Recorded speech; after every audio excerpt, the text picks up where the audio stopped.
15분 됩니다. 자, 여기 성경 구절에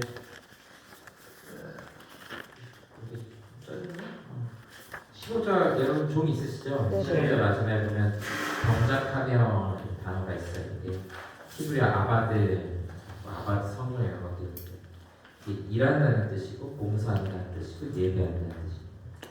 예배가 일한다는 거하고 맞물려 있어요. 어떻게 하죠? 시림씨 제일 잘 맞는 줄 알아요. 일하는 것이 봉사이고 봉사 맞나요? 아멘. 돈 벌려고 하시는 거죠?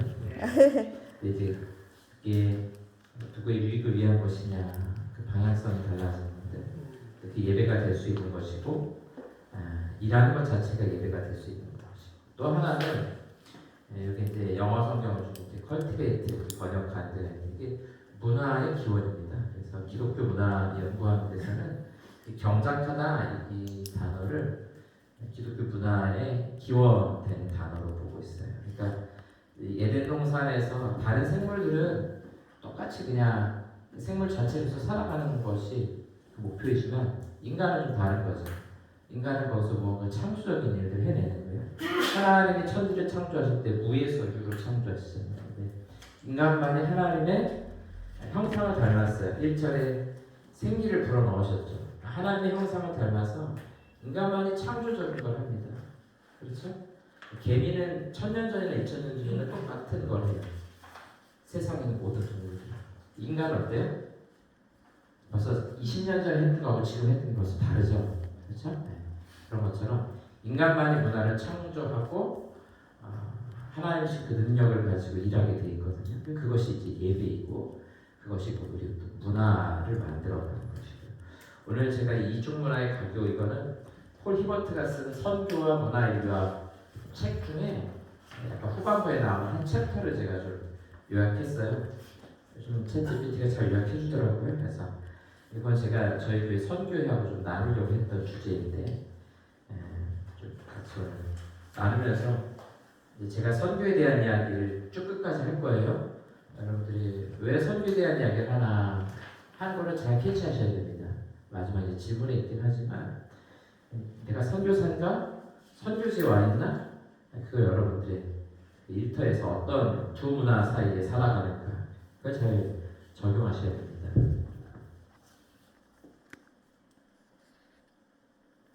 똑같이 나오는 건가요? 네, 자, 개요와 문제제기 보니까 히버트는 복음이 문화 간 격차를 넘어 전달되기 위해서는 단순한 메시지 번역만이 아니라 사람 간의 개인적인 관계가 핵심이라고 봅니다. 문화 시스템만 이해하는 것과 달리 사회 구조, 그 안에 사람들이 어떻게 관계를 맺고 역할을 수행하니까 이게 복음 전달과 정착에 매우 중요한 요소가 됩니다. 그다음에 이중문화 공동체 형성, 이중문화 공동체라는 단어가 있는데요. 서로 다른 문화권 사람들, 그러니까 한국인 선교사가 예를 들어 필리핀에 갔습니다. 필리핀 현지인들을 만날 거 아니에요. 그 안에서 상호작용하고 잘 정리된 사회적 역할을 바탕으로 관계를 맺고 상호 문화적 요소로 공유하며 형성되는 지역사회의 한 형태가 됩니다. 이 공동체는 단순히 문화들을 병합하는 것이 아니고요. 또 어느 한 문화가 전적으로 주도하는 것도 아닙니다. 그러니까 이 서구 식민지 사회가 식민지 개척할 때 보면은 그 현재 있는 그 문화들을 거의 없애거나 아니면 말살시키거나 아니면 굉장히 미개한 문화로 이제 바라본다는 거죠. 그게 이제 지금까지 서구 사회가 해왔던 16세기 이후로 19세기까지 해왔던 거죠. 그래서 다 말살하고 우리의 문화를 거기에 이식시키겠다. 이게 식민지 정책과 제국주의 그리고 거기에 이제 복음이 같이 갔거든요. 잘 보셔야 됩니다. 복음이 독단적으로 간 게 아니에요. 정복을 하면서 간 겁니다. 그때 어떻게 복음이 전파되느냐? 그 식민지 문화를 굉장히 미개한 것으로 다 없애버리고, 이전 것은 아예 싹 없애버리고 새로운 서구적인 문화를 이제 가져가서 해버린 거죠. 이게 많은 문제들을 가져왔죠. 그래서 토착화의 문제, 복음이 토착화되면서 그 지역에 맞게끔 들어가야 되는데 그게 아니라 그들의 것들을 다 파괴시키고 서구적인 것을 좋은 것으로 이건 사실 우리 한국에도 이제 많이 영향을 우리 한국의 문화를 상당히 많이 이해하고 공감했죠. 그래서 너도 선교사님 같은 경우 보면 사진에 보면은 가쓰고 두루마리 입고 하잖아요. 이거 뭐냐면 여기 문화를 존중한다는 뜻이에요. 자, 요 개념들을 잘 생각하시면서 좀 더 보도록 하겠습니다. 자, 두 문화가 서로 영향을 주고받으며 새로운 문화적 틀이 형성이 되는 거예요. 그래서 현지인이냐 외국인이냐가 아니라 제3의 문화적 공간이 생기죠. 선교사도 자신의 원래 문화, 그러니까 자기가 살던 지역의 문화를 어느 정도 유지하고 현지 문화 환경에 노출되면서 함께 변화를 겪어요. 현지인도 변화를 겪고 선교사도 변화를 겪고 마찬가지로 현지인이 선교사와 관계를 통해 새로운 아이디어나 믿음이 열려지면서 문화적 요소들을 흡수하게 됩니다. 세 번째요, 문화 중개자 역할을 하게 됩니다. 선교사도 현지 지도자는 선교사와 현지 지도자는 문화 중개자 역할을 하는데요. 그들은 복음을 현지 문화에 맞춰 번역하고 메시지를 전하는 데 있어서 양 문화 사이에 다리, 브릿지 표현할 수도 있고 브로커라고 해야 되겠죠. 문화 중개자는 양 문화 양쪽으로부터 기대나 의심 때로는 소외를 경험하게 돼요. 그러니까 선교 사람들이 생각할 때 양쪽, 우리 한국 문화와 필리핀 문화 양쪽에서 소외되기도 하고 때로는 공격받기도 하고 때로는 뭐 의심받기도 하고 그런 일들이 벌어진다는 거죠. 왜냐하면 자신의 고향 문화는 한국이에요. 예를 들어 서울이에요. 나는 필리핀에서, 마닐라에서, 혹은 그 지방에서, 뭐 요즘 뉴스에 나오는 캄보디아, 뭐 선교사님들 많이 계시는 그 지역에서 한단 말이죠. 그럴 때 어디에도 속하지 못하게 되는 제3의 정체성을 갖게 된다 하는 것을 제가 오늘 이 의지에서 하고 싶은 이야기입니다. 자, 그래서 현지 한국에서 볼 때는 저 사람 너무 필리핀화 됐는데 왜냐하면 선교사님들이 한국들어서 설교하면 말투가 벌써 이상해져요. 그 다음에 현지에서는 어때요? 저 사람은 여전히 외국인이야 이렇게 하는 거죠. 감사하게도 지금은 우리 한국 K-팝이 K-컬처가 워낙 인기가 좋아서 가는 곳마다 환영해 주시지만 그건 아주 최근 일이에요. 그 전까지는 사실 한국은 아마 2002 월드컵 전까지만 해도 어딘지 잘 모르는 나라였잖아요. 그렇죠? 특히 이제 올림픽 88년 올림픽 하기 전까지는 한국을 아예 모르죠. 그냥 저기 일본을 아는 거, 중국을 아는 거지 한국은 어딘지 모르는 겁니다. 그런데 지금 이제 분위기가 많이 달라졌죠. 그래서 그럼에도 불구하고 여전히 외부자예요, 사실은. 외부자인 거죠. 그 다음에 네 번째 보겠습니다. 세대별화 이중문화 적응. 히버트는 사람들이 이중문화 공동체에 들어가면서 여러 세대를 거친다고 봅니다. 첫 세대는 처음에 선교하는 곳에 나아가며 선교사 혹은 현지 지도자로서 이상주의가 굉장히 강하죠. 복음을 전하고 이렇게 변화시켜야 됩니다. 이제 왜 이런 이야기를 제가 하고자 하냐면 이제 우리가 직장이나 아니면 이렇게 사업장에서 여러분들이 선교적인 그런 비전과 사명을 가질 수 있습니다. 이제 우리가 비전을 이야기하면서 그리스도의 왕국을 이 땅에 이제 이루어가는 이런 사명을 이야기할 때 처음에는 그것이 굉장히 이상적이죠. 내가 직장에서 전도를 하든 아니면 내가 사업주가 되어서 뭐 직원들에게 복음을 전하든 이상적으로는 뭐 모여서 성경 말씀도 배우고 공부도 하고 그럴 것 같지만 그런 이상주의가 강하죠. 여기는 갈등도 많다는 거예요. 시간이 지나면 안정되고 현실적인 관계를 구축하는 단계, 그 다음에 적응, 조정 이렇게 나아간다는 겁니다. 다섯 번째, 정체성과 소속의 문제. 이중 문화 속에 사는 사람들은 종종 두 문화 사이에 경계인이 된다는 거죠. 완전히 어느 한 문화에도 속하지 않은 느낌을 갖게 되는 거예요. 1문화, 2문화. 1문화는 자신이 자라왔던, 2문화는 새로운 선교지의 문화. 여기서 이제 정체성을 느끼게 되고요. 아이들은 더 그렇습니다. 선교사의 자녀들은 부모의 원래 문화, 자신이 자란 이중 문화, 현지 문화, 세 개의 문화 속에서 정체성이 흔들릴 때도 많다는 거죠. 물론 이 아이들이 가진 장점도 있지만 이런 어려움도 있을 수 있다. 자, 6번 긴장과 스트레스 여러 가지 요소들이 있어요. 역할 기대. 선교사 및 현지인 모두 각 문화권에서 온 기대가 다르죠. 한국에서 보낼 때 기대, 그리고 그들이 선교사들을 받으면서 받는 기대 다르고요. 권력 및 의사결정의 문제. 시간이 지나면서 누가 결정하고 누가 지도력을 갖고 사역을 이끄느냐. 그다음 세 번째, 소속감이나 소외감. 양쪽 문화 사이에서 완전히 인정받지 못하고 완전히 멀어졌다 이런 생각들이 드는 거죠. 현재 나가 있다가 어느 날 한국에 들어왔더니 아마 모르는 거 투성이에요. 애들은 챗GPT 이런 것도 아마 뭐 이제 여러분들이 현장에서 많이 쓰겠지만 어른들은 이게 전혀 생각도 못하는 개념들이거든요. 그리고 저희 목사님들 세미나 갔더니 사랑의 교절 목사님 이제 저희 이제 노예여가지고 이제 강의를 하셨는데 여러분 뭐 캐디언 이게 얼마나 막 그러는데 여러분들은 캐디언 아시죠? 잘 모르세요? 그 말 하는데 목사님들의 80%는 처음 들어본 말이에요. K-pop 데몬 헌터스. 가서 한 번씩 보세요. 유치하긴 한데 우리 한국 뭐 떡볶이 먹고 막 이런 문화들 막 이런 게 그 왜 외국 사람들한테 이게 좋을까? 잘 이해가 안 가는 그런 내용인데 그런 것들을 갑자기 접할 때 생소하거든요. 소외되거든요. 여러분 직장 가면 다 그럴 거 아니에요. 젊은 사람들 지금 이제 직장에 2000년대생들이 들어오기 시작하죠? 아닌가요? 전혀 다른 사람들입니다. 전혀 다른 사람들이 의사소통 자체가 안 되는 옛날처럼 가서 뭐 먹을까 갈비탕 통일합시다. 그런 건 이미 사라진 지가 오래됐고 사라진 지가 저도 그렇게 안 하고 사라진 지가 오래됐고 저도 이제 부교육자로서 제가 부목사로 생각할 때 담임 목사님의 눈이 있는 곳에 내 눈이 있고 담임 목사님의 손이 있는 곳에 내 손이 있고 어떻게 담임 목사님보다 늦게 퇴근합니까? 누가 있겠어요? 뭐 직장도 그렇지 모르지만 근데 지금은 달라요. 부교육자 다릅니다. 뭐 이렇게 막 목사님들이 막 담임 목사님들이 일하고 있어서 목사님들 시간 되면 퇴근하고 그러거든요. 우리는 잘 안 그러지만 그게 야 벌써 꼰대네 어른들.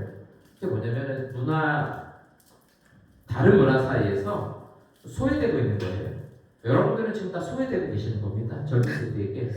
반대로 젊은 세대는 어른들 세대로부터 또 소외당하는 거예요. 그래서 그 두 문화 사이. 그러니까 제 문화를 그러니까 나이가 많은 사람들의 문화와 젊은 사람들의 문화 지금 이렇게 구분한 거지만 제가 원래 하고자 했던 것은 우리 여기 계신 분들은 대부분 이제 신앙생활 오래 하셨을 테니까 우리 성경의 그 문화, 교회라는 그런 문화와 신앙의 문화 그리고 세속의 문화, 이 세큘러하다고 표현할 수 있는 세속의 문화 사이에서 우리는 소외되고 있는 거예요. 어떤 면에서 여러분들 세상의 문화에 완전히 동화 못하시죠? 그렇잖아요. 동화할 수 있으세요? 교회를 다니지 잘 못해요. 그냥 세상 사람처럼 술 먹고 담배 피고 편안하게 합니까? 뭐 이런 중에 하시는 분 안 하시는 분 계시겠지만 뭐 한다고 정죄하는 게 아니라 한다고 그래도 숨어서 하시잖아요. 아마 교회 다니는데 담배 피시는 분들은 오다가 목사님 오잖아요. 막 가지고 이렇게 숨기거든요. 왜 그렇게 해요? 죄 지은 거 아니잖아요. 그 문화에 소외당하고 있는 거예요. 기독교 문화권 안에 있다가 세상 문화권 사이에도 들어가지 못하고 그 중간에 우리가 있는 거죠. 이 바이컬처럴한 그런 위치에 우리가 지금 살아가고 있는 거예요. 4번 변화에 대한 문화적 기대와 현실. 현지 교회나 공동체가 변화를 기대할 수 있지만 변화 속도나 방향에 대한 감수성이 문화적으로 다릅니다. 또한 선교사 가져오는 문화적인 혁신이 현지 문화에 어떤 영향을 미칠지 혹은 그것이 현지인들에게 받아들여질지 여부가 중요하다 하는 것이죠. 그러니까 우리가 가지고 있는 그런 문화들을 여러분들의 삶의 현장에서 무언가 적용해내고 구현해내고자 할 때는 항상 이 세속의 문화, 일반 하나님 알지 못하는 문화 속에서 살아가는 사람들과 이 충돌, 그다음에 일종의 조정 이런 것들이 일어날 수 있겠죠. 제가 처음으로 이제 직장 생활을 이제 잠깐 했는데 사장님이 카톨릭 교인이었어요. 그래서 아침에 출근하면 뭐 하냐면은 영어 성경을 읽어요. 그래가지고 영어 성경 한 번 듣고 돌아오면서 한 구절씩 읽거든요.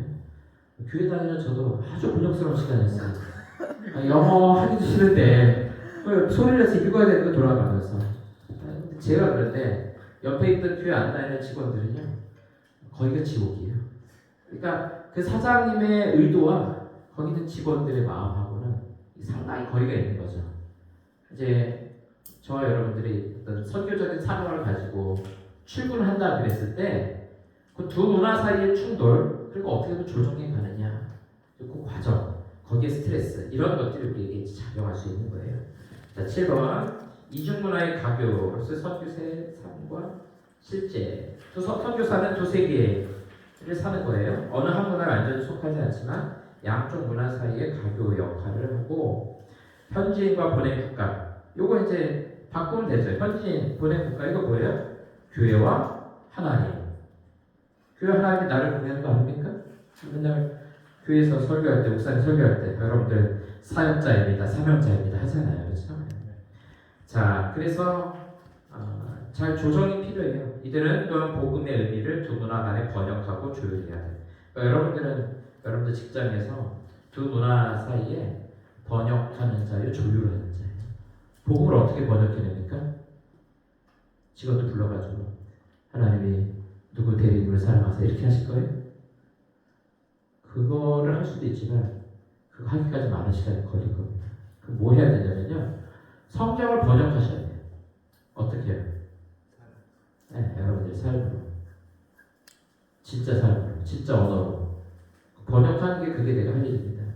다른 게 사명이 아닌 거죠.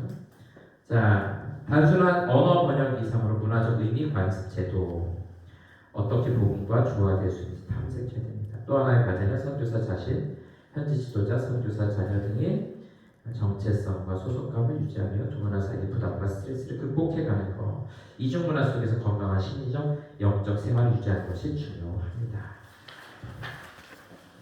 보겠습니다.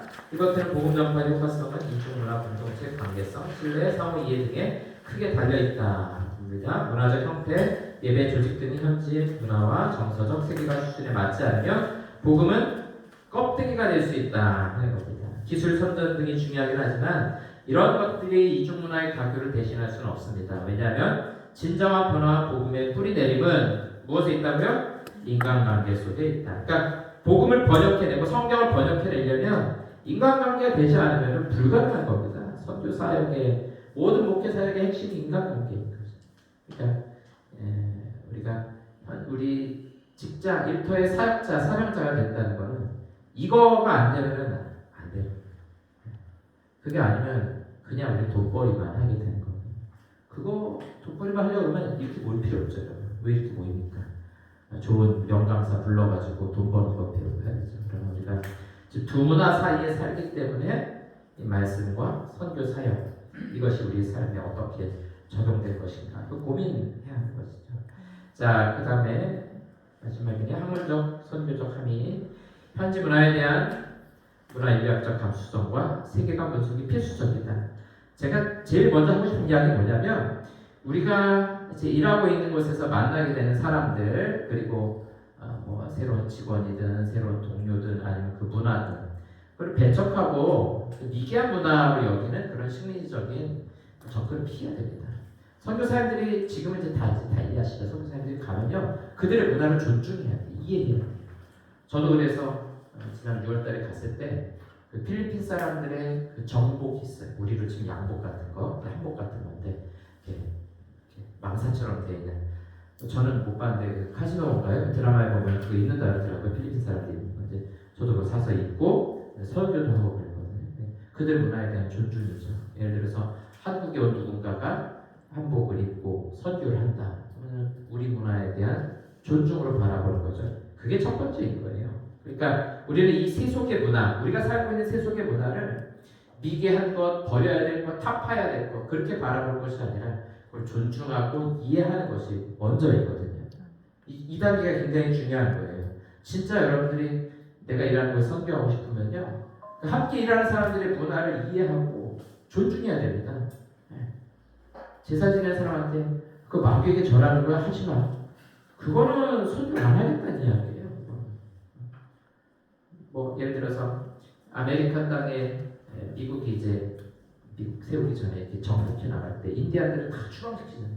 인디안들에게는 복음이 전파가 안 돼요. 그들의 문화를 철저하게 무너뜨리고 말살시켰기 때문에 이 첫 번째가 제일 중요합니다. 그 다음에 선교사는 단순한 메시지 전달자를 넘어서 삶으로 문화를 중개한다. 아까 말씀드렸죠? 성경을 번역해낼 수 있어야 돼요. 사랑이 무엇이냐 번역해낼 수 있어야 됩니다. 이는 이중문화 공동체 건강한 후에 기능하고 현지화가 이루어지게 하는 열쇠이다. 변화의 수용과 동시에 문화 보존에 대한 균형을 잘 이루어 가야 한다. 이 내용들은 포리버트의 내용이고요. 우리에게 잘 적용해보면 돼요. 과제는 제가 이제 세 가지를 했는데 같이 합쳐서 생각해 보시면 좋겠어요. 내가 일하고 있는 곳의 문화, 또 성경적인 문화. 이제 우리 이 두 문화 사이에 살아가는 거예요. 그래서 내가 가진 고향의 문화, 성경적인가 세속적인가. 아침에 다시 1번 질문 보니까 질문이 별로 안 좋은 것 같아요. 2번 상대 문화를 이해하는 것과 변형시키는 것 둘 중 어디에 마음을 두고 있는가. 그 다음에 두 문화 사이에 겪는 갈등의 핵심. 이제 여러분들 고민이죠. 세속적인 문화, 어떻게 돈을 잘 벌 수 있을까? 그 다음에 어떻게 성공할까? 이게 이제 세속의 문화라면 어떻게 복음을 전할 것인가? 이 둘 사이에 갈등이 없을 수는 없습니다. 여러분들이 적어도 성경적인 그런 비전이 있다면 반드시 갈등이 생기기 마련이고 어떻게 우리 극복해 나갈 것인가? 잘 고민하시고 나눌 수 있는 시간이었으면 좋겠습니다. 네, 이렇게 하면 되죠? 네.